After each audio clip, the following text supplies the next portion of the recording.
Alrighty, so let's ground the sit bones and stack the spine. Close the eyes.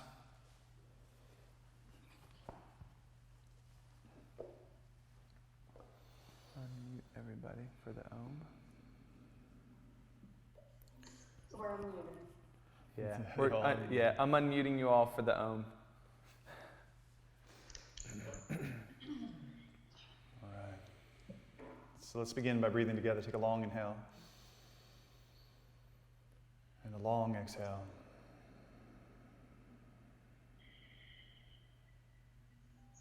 Bring your hands to heart center prayer position. And we come together on purpose. And I'll personally come into a way of being that will allow you to give it your all for the rest of this day. I will support you.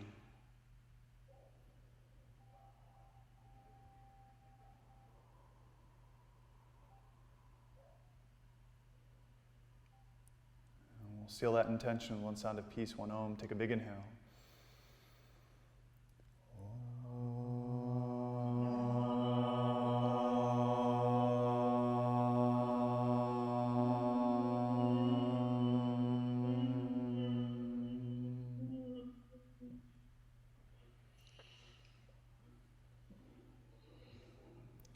Relax and open your eyes.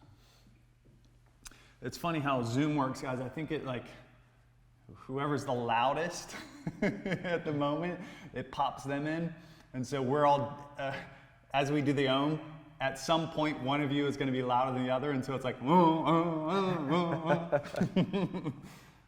working it out, guys, working it out. You probably didn't catch it. I don't know if you noticed little things like that when it was funny to me when John was like, come into a way of being that will allow you, and you hear him pause, because what he usually says is, allow yourself to come into a way of being, but what he wanted to say was, come into a way of being that will allow yourself to come into a way of being that will support you in this experience. Oh, Lordy. No, so, I was just changing it up. I'm just breaking my patterns, guys. I'm just breaking my patterns. Yeah. So I was thinking, John and I were talking on the break, and it reminded me of a book that I read called Broken Open. Anyone read that book, Broken Open? You wrote Broken Open? I wrote Broken Open. It was under my pen name called Elizabeth Lesser. No, that's who actually wrote it, Elizabeth Lesser. Broken Open is the name. Awesome book. You should definitely go read it. I know you probably have like 30 books now that, of all the different times we've talked about a book that is really powerful. Broken Open by Elizabeth Lesser. Really, really good. And what it reminded me about the conversation, why that book came up, is that that's the idea, what she proposes in the book is that, and she gives all these different like anecdotal stories about people that had these like trauma in their lives, these really like horrible, what we would term as horrible experiences, and after the fact, how they're living is better because of the experience, and like stuff that you wouldn't wish on your worst enemy type stuff. And I guess my point behind saying that was that, here we are and we're all experiencing collectively something that is breaking us in certain ways, right? Breaking our patterns, breaking our routines, breaking the false ideas of what is solid in our lives and what is permanent in our lives. And like this pandemic is literally exposing to us what is real and what is not real. And there's a saying that, that's different. So my point is, it's breaking us, but it's not designed to break us. It's designed to break us open. And it reminded me when Jade, when you were like talking about your experience, and it was what was remarkable to me is that I almost feel like how profound the moment was for you was a function of how crazy life had been, right? And this is the way I've been feeling probably since we closed the doors of Hot House, is this very raw, like very exposed, very open, like emotionally, like very, like I feel like, I was listening to NPR and it was, anyone heard of the Moth Radio Hour? Moth Radio Hour is really, really cool. It's like basically they're just stories that people come up and they tell about their experiences, and they're funny and they're like, they're beautiful, they're tragic, they're emotional. And this gentleman was a lobster fisherman, and his whole family were lobster fishermen. He tells a story about how, like, his hand got caught in a trap when he was throwing him over, and he like in the Atlantic in the middle of the winter, and how he was saved, and how when his mom came and she saw him and he was crying, and I'm literally like crying listening just to the Moth Radio Hour. And my point is that it exposes us, right, in ways that are healthy. It's if we can see it as that. And doesn't everyone wish that COVID was gone, right? People are losing their lives. I'm right there with you. I wish if there was something we could all do to make this thing go away, which we're doing by isolating ourselves, honestly, then we would all do it, and here we are doing it. But at the same time, there's some opportunity in this for each of us that it's exposing to us and for us that can help us. And I'm welcoming the vulnerability of it. I mean, I've had like moments of just like, whoa, man, life is fragile. And I see my children in a new light, and I'm like so appreciative of them. And I'm looking at my wife differently because because I can see how fragile everything we think is so solid and that will be there tomorrow is a lie. It's not true. And so my point is, we can turn this experience and what's being taken away from us and the truth it's exposing, and for me personally, the emotional content of my being exposed to the world. I literally feel like I'm walking around with my heart on my shoulder, and I can allow that to happen, because then what happens is these beautiful moments of Jade, for you, I don't know if how profound that moment was for you, if it would have been possible without the intensity prior, because I think and you can answer that if you would like to. I'll give you a moment.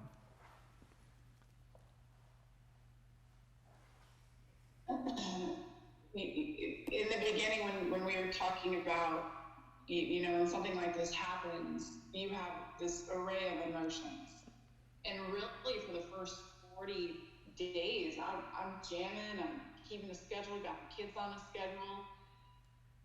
But something in the last, and I think the training also had something to do with it, because with life and kids, and I looked forward, I was calling it my yoga retreat weekends, where I literally get to actually have some just time or just away myself.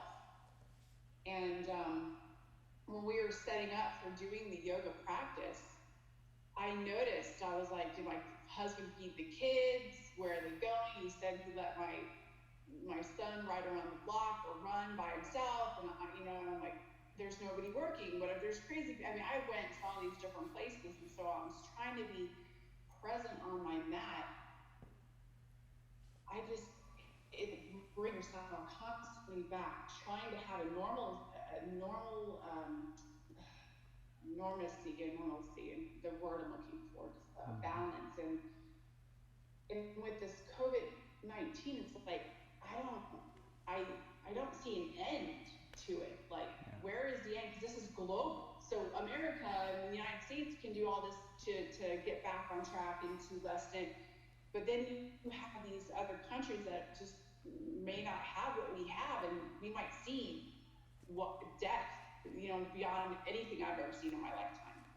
Yeah. And so just trying to really balance all this stuff, and then at the same time, I am a working mom, and I do work from home, and just the constant thoughts. And what I've noticed is that it's really hard to find a sacred space in my house to do the meditation. And so today, the husband just took everybody out of the house, which was great, and I had that moment. And in that moment, I was being bombarded by these constant thoughts. Yeah. And I think we all have these constant thoughts, whatever they are. And that's where it's like, when you said breathe normal, it attacked me again. My thoughts were attacking me. And then when I was like, no, and I started doing the counting with the triangle, and I saw the triangle, and I saw my presence. My presence literally was like, whoosh, and just knocked all these thoughts out. And it was almost like they were trying to still get in, but my presence was so strong that it was like creating a nausea. And I'm like, when is this meditation going to end? And it was just like an experience I've never had with meditation, where my stillness and my presence was so strong that no matter what thought tried to get in, it was like that yin yang. It was like that.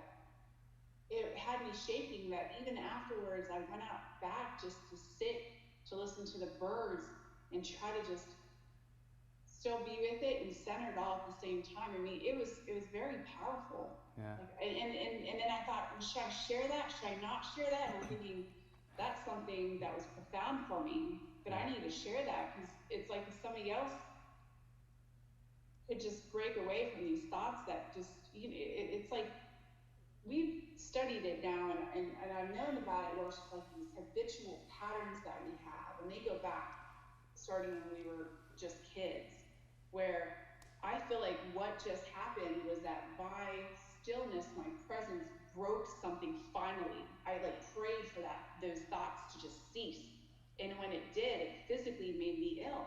And then I had just read that, and so it's almost like I do believe in nothing is random. So I believe I was meant to read that within the last 48 hours, where I was like present, where I was like, I did have a moment of where they were so strong. It's like they didn't want to go, the thoughts didn't want to leave, and it was the presence that really had, and it was the breathing technique. Like, I've never done that one.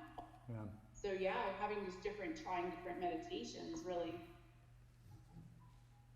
I was shaking. I mean, I was shaking for a good 35 minutes after practice, just because it was like the internal back and forth, if that makes sense for anyone. Mm-hmm. It's like that, you know, what you were talking about with the wolves, like what we feed. And I'm so conscious of the secret and affirmations, and man, but that, I think I had finally broke a pattern, and it made me physically sick. Mm-hmm. Yeah. Yeah. Well, we strive for normalcy. You know, we want that, and there's levels of, you know, there's depths, and what I've experienced and what I've studied is that these depths are endless, as far as that experience that you're having of presence. But the majority of people never have those gaps, guys. Like the majority of what you're describing, Jade, is you know, like, we're blessed to be able to get on our mats and do the physical asana practice as the start point for experiencing that gap between the constant chatter and craziness that goes on in our heads all the time and presence. What does it feel like to be still? And we have moments, you know, everyone has moments of it, of like, you know, holding your baby, or you know, surfing for me, or martial arts for me, or like, you know, these things that we become addicted to, our asana practice, getting on our mats, we become addicted to, because it's like, that's the only time I feel I can stop this craziness in my head, right? But the reality is we can stop that if we understand this practice. We understand that we do actually have control, that we can stop it at any time. But the majority of people in the world think that craziness that's going on in my head is me. They don't realize that there's actually that's just patterns of consciousness, that's just simply a construct that we've created based off old experiences, old patterns that probably served us at some point in our lives that don't serve us anymore, right? To be, like Denise said, being a scrapper when you were young served you. It served me at that stage in my life, being like having the grit and grinding and going and going and going. But there's a point in our lives where those old patterns don't serve us anymore. And if we don't realize that there's a difference between the true presence, who we are, what you experienced today, Jade, and that chatter in the mind, holy shit, this is why people get depressed. This is what takes people down. It's what, you know, we become so absorbed in those thought patterns, thinking that that's us, that all of a sudden we're not able to function in the world anymore, right? This is what the world is dealing with. And you guys doing a training like this, having the ability to experience it, and not only experience it, but then teach it, and then to go out in the world and help people in that process is fucking magical, right? It's one of the most important things we can do. right? So, and regardless of what that looks like, we talked about that. Whether it's dropping classes, or whether it's working one-on-one, or working with kids, or working with the elderly, working with whoever it is, working with AA, working with whoever, everybody needs it, guys. And then for you all, it's just a matter of saying, who do I want to work with? And for most of you, who you're going to work with are people that had similar pasts, similar experiences that you all have had, because you're relatable to them. You can talk to them about your experiences, and then boom, switch them like that. Drop your story and change their belief pattern, and all of a sudden they have a new life. How fucking magical is that? Right? It's powerful. Yeah. You know what I've noticed. I apologize for I'm sorry. I apologize for cussing if there's any little ones in the realm. I'll watch my mouth. So what I've noticed sometimes too is when there is a true sickness, true death, you know, it's unfortunate but fortunate that those are the times that you really have that mind, body, soul, almost like switch. Yeah. I mean, what's happening in the world is it blows my mind. And we're all experiencing it. You know, we're feeling. I'm like, Chris, you say you're a feeler. I feel like I'm a feeler as well. And I mean, all of us. I mean, we're feeling some kind of consciousness that is going throughout. And I feel like maybe even meditating with you guys, having us all together, I think that experience wouldn't have been possible unless that moment, it was like needed. Yeah. Because I had lots of judgments around doing this training online or Zoom or in this moment. And I had to get over my judgments about that. And today, I mean, I had a very powerful experience, one that when that, I know myself thinking a thought earlier similar, and immediately I was like, there you are, you're back. It was like a beautiful mind, like, here you are. Thanks for returning. You know, and it's just so amazing that I'm just so present to it. Yeah. It's awesome. So, Yeah, it's awesome. thank you. Yeah, you're welcome. Denise, what do you want to say something? Oh, good. There I go. I got you. So, and I know, Chris, what you were sharing earlier about your emotions being so vulnerable right now and so like on target, because I know part of my coping mechanism also is I keep myself so busy, and I run and I go to yoga and I work full time, and then I go to the gym, and then I come home and I do. And this time is forcing me to be still and to be quiet. And what it's done is that the issues that I haven't yet resolved, I can't get away from them. And they're all coming to the surface. So the onion, I'm going down deeper and deeper into those layers, and it is not comfortable.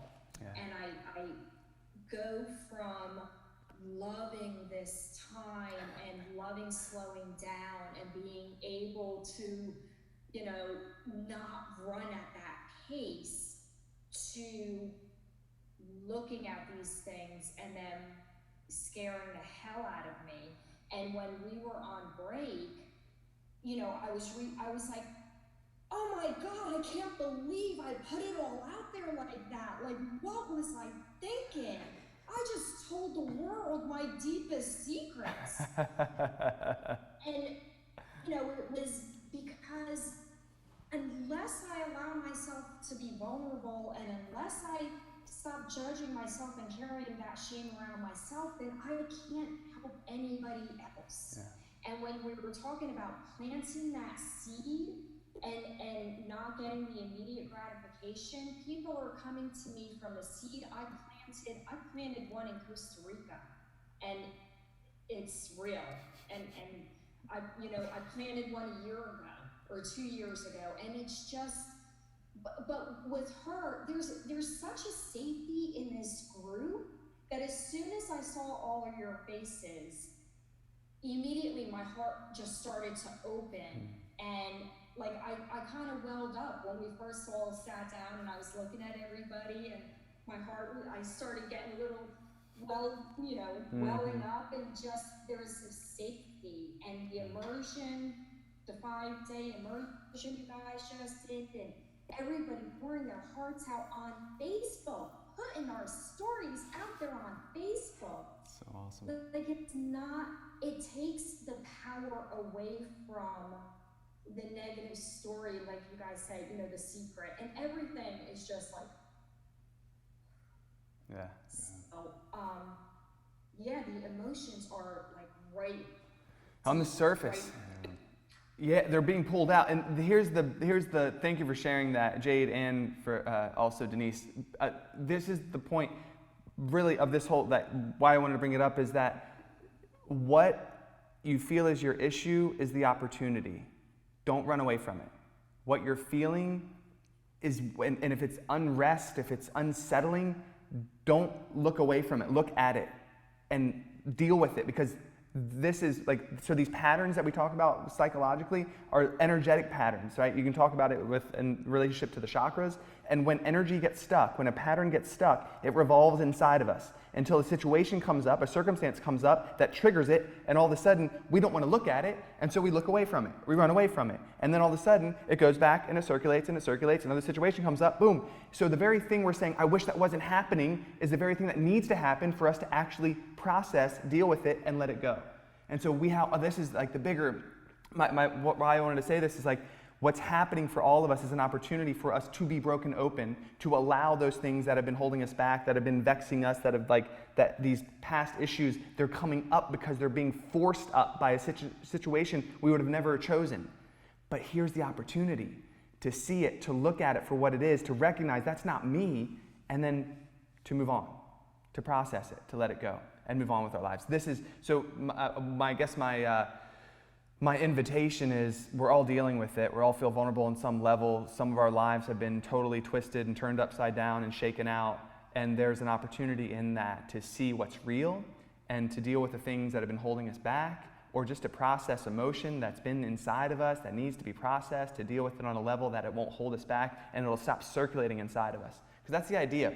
Remember, we're water, right? Water's power is in its ability to let energy move through it, not to hold on to it, to move through it. That's how we process information. We let the energy move through us. Let it move through you. And if it's not moving through you, it's getting stuck inside of you. And opportunities are experiences that we wish weren't happening, are the moments where now's the chance. Now's the chance. Cool? It's the idea that if I ask Source for more patience, she doesn't grant me more patience. She puts experiences in front of me that require me to practice patience, right? If I ask Source for more compassion, I don't instantly get compassion. I get experiences thrown in front of me that require me to have compassion, right? And so this is what we're dealing with. And with everything, to tie it all back in, with everything going on in the world, we're having so many opportunities to deal with our shit. Stuff is popping up like constantly, so we just had a glitch. I think we had a glitch. Are we still with you guys? Yeah. Okay. Yeah? Go to the, maybe that? Oh, that's weird. Huh. That was really weird. Hang tight. I hear you, but we can't see you. I can see everyone else. You guys still hear us? Still see us? Are you seeing our screen? Maybe the screen share. You guys are gone, but everyone else is here. Huh, that's weird. This is the screen sharing. Do you want to continue? It says we're viewing Jade's screen. Okay. You are now on a tiny. Yeah, that's weird. Hold on real quick. No, I think it's something that I definitely pushed. I was trying just to get you guys and everybody else, on the column or up top so I could have you guys full screen. Yeah, that's okay. And You shared your screen, so I think you're the only one. so Who how here, do I unshare? Hi, everyone. I got you. Hold on real quick. We're back. I got the axe bros now on my screen. You got us, okay. So, okay, now I don't have anyone. This is interesting.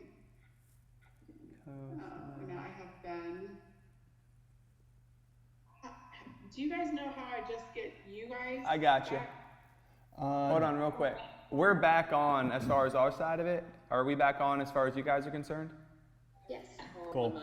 Cool. If Yeah. you hit speaker again, Hey, hold on, everybody. I think 10 people just told you how to do it, Jade, at one time. Hold on. Jade, what just happened, just so you know, is you just became the host and shared your screen. And that's what was going on. It's all good. I took the power away from you. So in order to pop us up, there is a grid pattern somewhere. Top right, Top right. I think. It says speaker view at the top right. Yeah? Did that work? Cool. Let's chat. Right now, tap the screen. Okay, cool. All right. So thank you all for sharing. Let's Did we cut anyone off? Or is that you just talking? I think it was just me. Okay. Was anyone? Yeah, I think it was just me talking, right? We can just cut me Sam? off. We're good. We're good, right? Okay. Cool. All right, so let's jump into some yoga stuff. You guys ready? That was yoga stuff, John. That was more yoga stuff than we'll ever talk about for the rest of the day. He's that right. was yoga. He's definitely right. So let's open up our manuals. You guys all have your manuals?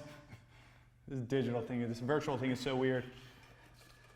Weird and wonderful. Open up your manuals. It is weird and wonderful. Open up your manuals to Spiritual Principles, page 8.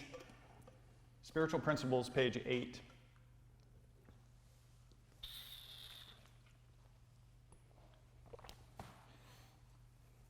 And on page 8, you see niyamas. You should see niyamas.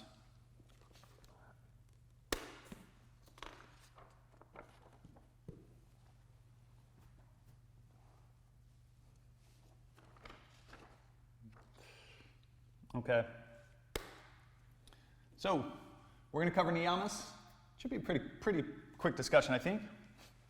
Nothing's quick with this guy. Okay. You want to take it? Yeah. Let me grab this thing. All right. So the niyamas, or observances, ask us to look at the relationship that we have with ourselves, how we treat ourselves day by day, how we feel in the quiet moments of solitude. They encourage us to shift our awareness within. In this turning inward, we realize that we need to fine-tune these incredible instruments that house our spirits. With discipline, we continue to look inwardly and study the self, letting go of ways that no longer serve us while adopting new ways of being. The key to success in this process is to stay in a place of deep contentment while allowing these shifts in life to happen. Purifying our body, minds, and hearts while staying in our center allows us to see the sacred in all things. This is the process and the gift that the niyamas offer. So just as kind of like a recap, last weekend, in February, we talked about the 8-limb path. The first limb were the yamas, right? They are the restraints, the things that, like, it's really how we relate to the externals, and with love and kindness and truth and moderation, right? And then we transition into the niyamas, the observances. And the yamas actually get all the love, and the yamas are really important as well. So we're just going to go through each. We'll talk a little bit about it. We'll open it up to discussion after each one. And then tomorrow we're going to go through the rest of the limbs. So there's 8 limbs. It's called Ashtanga, or classical yoga. And not to be confused with Ashtanga, which is like an actual style that Pattabhi Jois put together. He just borrowed the term because his series has 8 series in it. His yoga has 8 series in it. Anyway, when you talk about Ashtanga and as far as classical yoga is concerned, this was the yoga of meditation. This was prior, because when we go through the rest of the limbs, you're going to hear about asana. That isn't asana. We'll describe a little bit about it when we talk about it, but just to frame it right, that is the asana of taking a seat. Once we get to basically taking a seat and turning inward, then it becomes a sequential process where we're taking a seat, we're turning inward, we're focusing our attention, we get absorbed in the object of our attention, and then we reach this state that most people call enlightenment or bliss. But the whole process that Patanjali outlined in Ashtanga or classical yoga is literally the process of how we're living in this world and how we meditate. It's not in relationship to yoga on our mats, which was a development that happened 1,000+ years later. Cool. There you are, sir. All right, so the first niyama we want to cover is called saucha. And it means purity, cleanliness of mind, body, and heart. So you can see that right there. Thanks, sir. You're welcome. When the body is cleansed, the mind purified, and the senses controlled, the joyful awareness needed to realize the inner self also comes. So that's Patanjali from the Yoga Sutra. Our body is a temple. The choices we make have the ability to pollute and destroy it, or to create light and joy within it. Saucha is about purifying the body of toxins, purifying the mind of dysfunctional negative thinking, and purifying the heart through forgiveness. The letting go of old emotional patterns. Only then can we truly abide in the spirit only then can we truly abide in the spirit, the direct experience of oneness with all creation. Be clean, both externally and internally, and you'll see more light. Barrel Bender Birch. So the idea of saucha is kind of twofold. One is cleanliness, meaning but if you think of cleanliness, it's like external, like what we do. Like we take showers, we brush our teeth, we do the things that help us stay clean, right? Saucha also is like cleanliness of where we live. And if anyone, for me, if the kitchen is clean, the house is clean. Anyone have that? It's the living room. If the living room is clean, I don't care about anything else, right? For me, it's the kitchen. Saucha, for me, is oh, the counters are clean, there's no dishes in the sink, I feel saucha, right? What saucha also isn't just the cleanliness, is my point. It's purity. There's a purifying aspect. When we say that, though, what we're talking about isn't on the outside. It isn't like how I'm living or what I'm doing on to my body. It's what's happening inside my body. And so when we're talking about saucha, it's beyond it's beyond the physical, and it goes into purity of thought, or the thoughts, and not pure pure in the sense of, is it negative and dysfunctional or not? Right? Purity of heart is, am I holding on to shit from my past that is holding me back? Is there resentment in my heart? Am I able to love fully? And if not, what's happening internally is a lack of purity, a lack of saucha. And I know this acutely because of the experiences I had growing up with my dad. Cheating on my mom, separating, being apart, being separate from the family, the feeling I had of abandonment, feeling like I was unloved, and literally I did not feel pure internally because I hated him for years. And it was only when, that's why in the description we talk about forgiveness is an aspect of saucha, because of how it cleans the heart of past grievances. And so it's really important when we're talking about this idea that we're not just thinking about, cleanliness of mind, body, and heart. What does that mean? The core of it, honestly, here is forgiveness. That's where forgiveness runs, that's where it jumps in our opinion, to the 8-limb path, is letting our hearts be pure and open to life and the people that are in our life, and the future that is our birthright to have, by allowing ourselves to let go of the shit that's been in our past that keeps coming up and keeps